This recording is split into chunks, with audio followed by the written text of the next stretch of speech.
A bird's eye view of the United States presidential election 2020.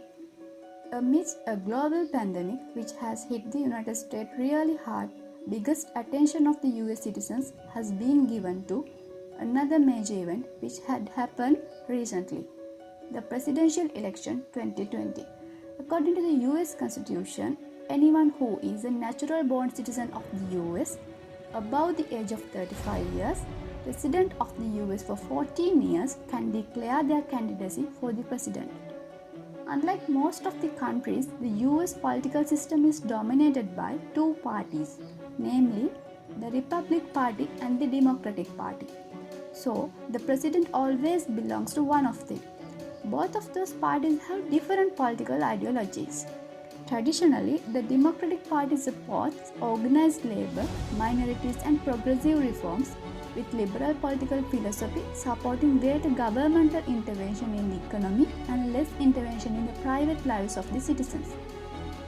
Political ideology of the Republican Party is connected with the American conservatism, which supports both economic policies and social values.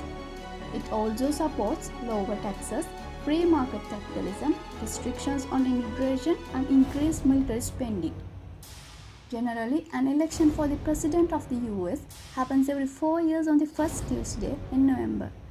So, for this time, the choice of the US voters between two of the oldest candidates in the US history, 74 years old incumbent Donald Trump of the Republican Party, who was the former president, and Democrat Joe Biden, aged 77. Though the candidates have had their own surveys carried out with the results claiming victory for each of them, finally, Joe Biden was able to secure his victory with 290 electoral votes.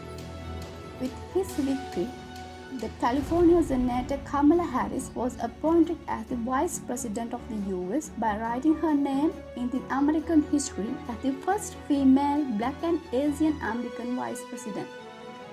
Through the defeated former President, Trump won the 2016 presidential election with the second highest total votes in American history. Mishandling the pandemic, which has so far claimed 235,000 lives in the US, raises fires which sparked the Black Lives Matter movement, denial of the climate change, can be identified as major reasons for his defeat.